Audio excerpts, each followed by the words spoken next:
മത്തായി എഴുതിയ സുവിശേഷം 28-ാം അധ്യായത്തിൻ്റെ 18 മുതൽ 20 വരെയുള്ള വാക്യങ്ങളാണ് നമ്മൾ വായിച്ച് കേൾക്കുന്നത്. മത്തായി എഴുതിയ സുവിശേഷം 28-ാം അധ്യായത്തിൻ്റെ 18 മുതൽ 20 വരെയുള്ള വാക്യങ്ങൾ വായിച്ച് കേൾക്കാം. യേശു അടുത്ത് ചെന്നു, സ്വർഗത്തിലും ഭൂമിയിലും സകല അധികാരവും എനിക്ക് നൽകപ്പെട്ടിരിക്കുന്നു. ആകയാൽ നിങ്ങൾ പുറപ്പെട്ട് പിതാവിന്റെയും പുത്രന്റെയും പരിശുദ്ധാത്മാവിന്റെ നാമത്തിൽ സ്നാനം കഴിപ്പിച്ചു.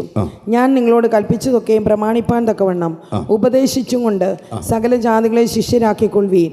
ഞാനോ ലോകാവസാനത്തോളം എല്ലാ നാളും നിങ്ങളോട് കൂടെ ഉണ്ട് എന്നരുളിച്ചെയ്തു. യേശുക്രിസ്തുവിന്റെ 33 വർഷത്തെ ഈ ഭൂമിയിലെ ജീവിതം തികച്ച് കർത്താവായ യേശുക്രിസ്തു മരിച്ച് അടക്കപ്പെട്ട 3-ാം നാൾ റോമൻ ഇമ്മീരിയൻ മുദ്ര പൊട്ടിച്ച് ഉയർത്തെഴുന്നേറ്റ് ശിഷ്യന്മാർക്ക് ജീവൻ എന്ന് വെളിപ്പെടുത്തി സ്വർഗത്തിലേക്ക് കയറിപ്പോകുന്നതിന് മുമ്പ് 11 ശിഷ്യന്മാരോട് പറയുന്ന ഒരു സന്ദേശമാണ് ഇവിടെ വെളിപ്പെടുത്തിയിരിക്കുന്നത്. ആ ശിഷ്യന്മാരോട് പറയുന്നൊരു ഭാഗം അവിടെ എഴുതിയിട്ടുണ്ട്. യേശു പറയുക, സ്വർഗത്തിലും ഭൂമിയിലും സകല അധികാരവും എനിക്ക് നൽകപ്പെട്ടിരിക്കുന്നു. സ്തോത്രം. എന്നിട്ട് അവരോട് പറയുകയാണ്, നിങ്ങൾ പുറപ്പെട്ട 3 ശുശ്രൂഷകൾ ചെയ്യണം. പുറപ്പെട്ട് പിതാവിൻ്റെയും പുത്രന്റെയും പരിശുദ്ധാത്മാവിന്റെ നാമത്തിൽ നിങ്ങൾ സ്നാനപ്പെടുത്തണം. 2, ഞാൻ നിങ്ങളോട് കൽപ്പിച്ചതൊക്കെ പ്രമാണിപ്പാൻ തക്കവണ്ണം ഉപദേശിച്ചുകൊണ്ട്. 2, നിങ്ങൾ ഉപദേശിക്കണം. 3, സകല ജാതികളെ ശിഷ്യരാക്കിക്കൊള്ളും. 3, നിങ്ങൾ ശിഷ്യരാക്കണം. 1 പറഞ്ഞു, നിങ്ങൾ സ്നാനപ്പെടുത്തണം. 2, നിങ്ങൾ ഉപദേശിക്കണം. 3, നിങ്ങൾ ശിഷ്യരാക്കണം. ഇതിൽ എന്തെല്ലാം പ്രതിബന്ധം വന്നാലും ഞാൻ ലോകാവസാനത്തോളം നിങ്ങളോട് കൂടെ ഉണ്ട്. ഈ വാക്യത്തിൽ നിന്നുകൊണ്ടാണ് അല്പനേരം ദൈവവചനം പറയാനായിട്ട് പോകുന്നത്. യേശുക്രിസ്തുവിൻ്റെ ഈ ഭൂമിയിലെ ശുശ്രൂഷയിൽ ഏറ്റവും കൂടുതൽ ചോദ്യം ചെയ്യപ്പെട്ട ഒരു കാര്യമാണ് ക്രിസ്തുവിൽ നിക്ഷിപ്തമായിരുന്ന ദൈവിക അധികാരം. ഓരോ ശുശ്രൂഷകൾ ചെയ്യുമ്പോഴും ജനങ്ങൾ ചോദിക്കുക, ഈ അധികാരം നിനക്ക് ആരാ തന്നേ? നിന്റെ ഈ അധികാരത്തിൻ്റെ ഉറവിടം എവിടാ? സ്തോത്രം. യേശു പരസ്യമായി പ്രഖ്യാപിക്കുന്ന ഭാഗമായി എഴുതിയത്, സ്വർഗത്തിലും ഭൂമിയിലും സകല അധികാരവും എനിക്ക് നൽകപ്പെട്ടിരിക്കുന്നു. വേദപുസ്തകത്തിലൂടെ അല്പനേരം യാത്ര ചെയ്യാൻ പോവുക. ഇവിടെ നടക്കുന്നതൊരു സ്നേഹത്തിൻ്റെ ശുശ്രൂഷയാണെങ്കിലും ഒരു അധികാരത്തിൻ്റെ ശുശ്രൂഷയൂടാ. സ്തോത്രം. അതൊക്കെ എന്താണെന്ന് വേദപുസ്തകത്തിലൂടെയുള്ള പഠനങ്ങൾ നമ്മുടെ മനസ്സിനെ ചലിപ്പിക്കുവാനിടയാകും. നമുക്ക് ലൂക്കോസിൻ്റെ സുവിശേഷം 4-ാം അധ്യായത്തിലേക്ക് നമുക്കൊന്ന് വരാം. 4-ാം അധ്യായത്തിൻ്റെ 32-ാമത്തെ വാക്യമാണ് നമ്മൾ ആദ്യം വായിക്കാൻ പോകുന്നത്.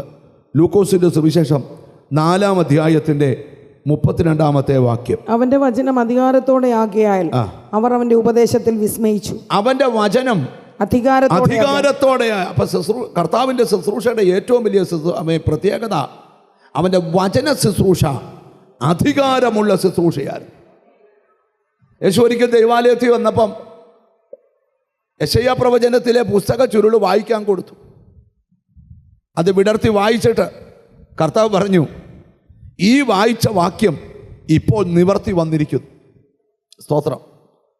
പുസ്തകം മടക്കി ശുശ്രൂഷകന്മാരെ ഏൽപ്പിച്ച് യേശുക്രിസ്തു പ്രസംഗം താഴോട്ട് നമ്മൾ വായിച്ചു വരുമ്പം താഴോട്ട് യേശുക്രിസ്തു സ്തോത്രം പല വിധവമാരുണ്ടായിട്ടും ഒരു വിധവയുടെ അയച്ച കാര്യവും പല കുഷ്ഠരോഗിയും ഉണ്ടായിട്ടും ഒരു കുഷ്ഠരോഗിയെ വിടിവിച്ച കാര്യമൊക്കെ പ്രസംഗിച്ച് സ്തോത്രം ചുരുക്കി പറയാം, ജനമെല്ലാം കൂടെ യേശുക്രിസ്തുവിൻ്റെ പുറകെ കൂടി അവനെ പട്ടണത്തിൻ്റെ അറ്റത്ത് കൊണ്ട് തള്ളിയിടാൻ ശ്രമിച്ചപ്പം തള്ളിയിടാൻ കൊതിച്ചവൻ്റെ നടുവിലൂടെ യേശു നടന്നുപോയി. ചില കാര്യത്തിൽ യേശു മിണ്ടാതിരിക്കുമ്പം കർത്താവിന് ശക്തിയില്ലെന്നൊന്നും ചിന്തിക്കരുത്. ശ്രമങ്ങൾ കൂടുന്തോറും കർത്താവിൻ്റെ പ്രവൃത്തി അതിനകത്ത് വെളിപ്പെട്ടുകൊണ്ടിരിക്കും. എന്നിട്ട് യേശു ദൈവാലയത്തിൽ ചെന്ന് വചനം പറയുമ്പോൾ ജനങ്ങൾ പറയുക, ഇതെന്തൊരു അധികാരത്തിൻ്റെ ശുശ്രൂഷയാണ്. ദൈവവചനത്തിൻ്റെ ഒരു വലിയ പ്രത്യേകതയാണ് വചന ശുശ്രൂഷയുടെ നടുവിൽ വെളിപ്പെടുന്ന ദൈവാധികാരം. എന്നിട്ട് ദൈവത്തിന് സ്തോത്രം. ശ്രദ്ധിക്കാം. ലൂക്കോസിന്റെ സുവിശേഷം 4-ാം അധ്യായം 32-ാമത്തെ വാക്യം ഒന്ന് വായിച്ചു കേട്ടെ. അവന്റെ വചനം അധികാരത്തോടെയാകയാൽ അവർ അവന്റെ ഉപദേശത്തിൽ വിസ്മയിച്ചു. പിന്നെ അവിടെ പള്ളിയിൽ അശുദ്ധഭൂതം ബാധിച്ച ഒരു മനുഷ്യനുണ്ടായിരുന്നു. അവിടെ പള്ളിയിൽ ഈ വചനം പറഞ്ഞുകൊണ്ടിരുന്ന പള്ളിയിൽ അശുദ്ധഭൂതം ബാധിച്ച ഒരു മനുഷ്യനുണ്ടായിരുന്നു. അവൻ നസ്രയനായ യേശുവേ വിടൂ, ഞങ്ങൾക്കും നിനക്കും തമ്മിൽ എന്ത്? ഈ വചനത്തിന്റെ ഒരു വലിയ പ്രത്യേകതയാണ്. ദൈവവചനം എവിടെ വെളിപ്പെട്ടാലും ദുർശക്തികൾക്ക് ഇത് വെളിപ്പെടുന്ന സ്ഥലത്ത് ഇരിക്കാൻ പറ്റത്തില്ല. സ്തോത്രം. വചനം ആര് പ്രസംഗിക്കുന്നതെന്നല്ല ഇവിടെ വിഷയം. ആ വചനത്തിനകത്ത് വ്യാപരിക്കുന്നൊരു ദൈവാധികാരമുണ്ട്. എനിക്കെന്തോ സഭയോടൊരു ദൈവാത്മാവ് ഒരു ദൂത് പറയുന്നുണ്ട്. ഈ ദിവസങ്ങളിൽ ഒരു അധികാരത്തിൻ്റെ കൈമാറ്റം സഭയ്ക്ക് ദൈവ ദിവസങ്ങളിൽ തരാൻ പോവുക. സ്തോത്രം. ഒരു അധികാരത്തിൻ്റെ ശുശ്രൂഷയ്ക്ക് വേണ്ടി ഇവിടുന്ന് ചിലരെ ദൈവത്തിന് എഴുന്നേൽപ്പിക്കാൻ പ്ലാനുണ്ട്. ഇന്നലകളിലെ നിൻ്റെ ശുശ്രൂഷകൾക്ക് മാറ്റിവർത്തിക്കാൻ പോവുക. ഒരു പുതിയ ദൈവാധികാരം നിൻ്റെ മേലോട്ട് ദൈവം പകരാൻ പോവുകയാണ്.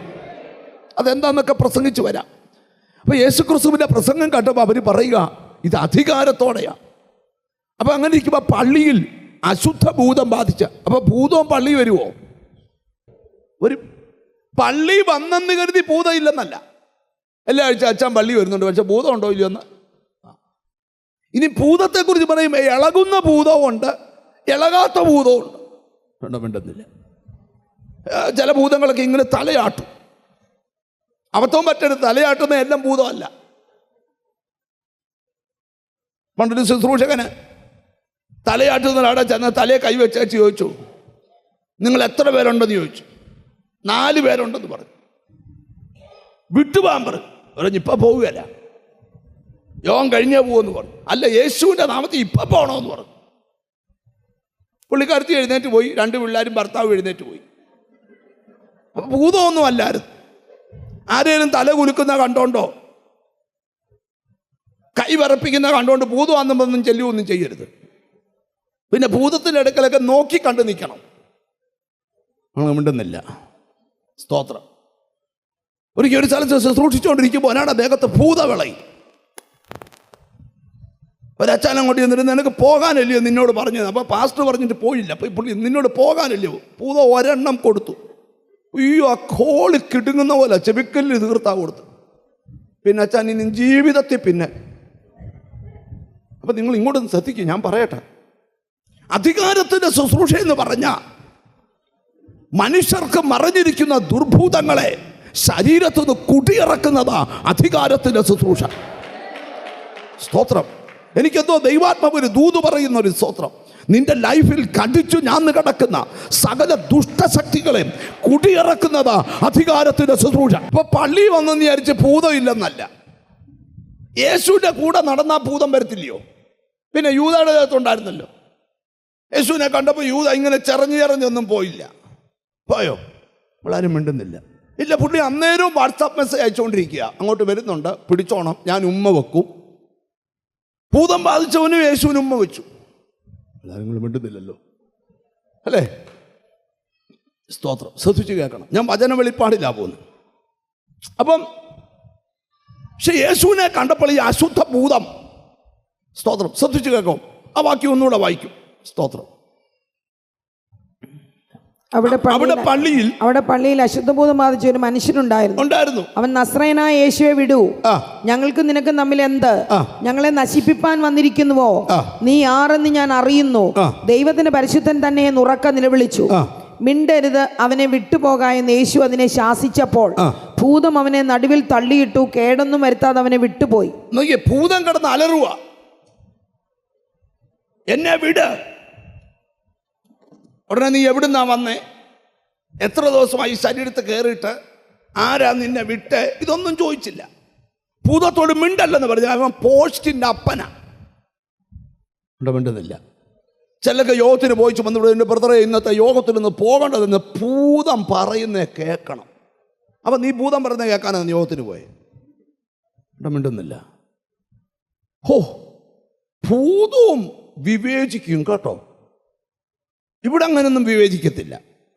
ഇവിടെ ഭൂതം ഒന്നും പറയത്തില്ല. അവൻ പോഷ്കിൻ്റെ അപ്പനുമാണ്, അപ്പൂപ്പനുമാണ്. അപ്പൊ ശ്രദ്ധിക്കുക, ഭൂതത്തോട് മിണ്ടരുത്, വിട്ടുപോ. അടുത്ത വാക്യം കൂടെ വായിക്കണം. സ്തോത്രം. എല്ലാവർക്കും വിസ്മയമുണ്ടായി. ഈ വചനം എന്ത്? ഓ, എന്തൊരു വചനം! അധികാരത്തോടും ശക്തിയോടും കൂടെ എന്തൊരു അധികാരം! ഓ, ഹല്ലേലൂയ. കണ്ടോ, യേശുവിന്റെ ശുശ്രൂഷയിൽ അതിഭയങ്കരമായ ദൈവാധികാരം വെളിപ്പെടുക. സ്തോത്രം. ഇനി മറ്റൊരു ഭാഗത്തോട് നിങ്ങൾ ചിന്ത പോവാ, മറക്കരുത്. യേശുവിൻ്റെ ശുശ്രൂഷയിൽ, വചന ശുശ്രൂഷയിൽ അധികാരം വെളിപ്പെട്ടു. മത്തായി സുവിശേഷം 7-ാം അധ്യായം എടുത്തേ, 29-ാം വാക്യം ദൂതിലോട്ട് വരുക. സ്തോത്രം. മത്തായി 7:29. അവരുടെ ശാസ്ത്രിമാരെ പോലെയല്ല, അല്ല, അധികാരമുള്ളവനായിട്ട് അത്രേ അവൻ അവരോട് എന്റെ ഉപദേശിച്ചത്. ശിശുവിന്റെ ശുശ്രൂഷ വചന ശുശ്രൂഷ അധികാരത്തോടാ, അവന്റെ ഉപദേശം അധികാരത്തോടാ, എല്ലാം അധികാരത്തിന്റെ ശുശ്രൂഷയാണ്. ഇനി ഈശോയുടെ ലൂക്കോസ് സുവിശേഷം 5-ാമത്തെ എടുത്തേ 24-ാമത്തെ വാക്യം വായിച്ച്. സ്തോത്രം, ഹല്ലേലൂയ, ഹല്ലേലൂയ. എങ്കിലും ഭൂമിയിൽ പാപങ്ങളെ മോചിപ്പാൻ, കേട്ടോ, കർത്താവ് റേഞ്ച് കൂട്ടി പറയാം. എങ്കിലും ഭൂമിയിൽ പാപങ്ങളെ മോചിപ്പാൻ മനുഷ്യപുത്രന് അധികാരമുണ്ടെന്ന്. കർത്താവ് പറയാ, എനിക്ക് അധികാരമുണ്ട് പാപങ്ങളെ മോചിക്കാൻ.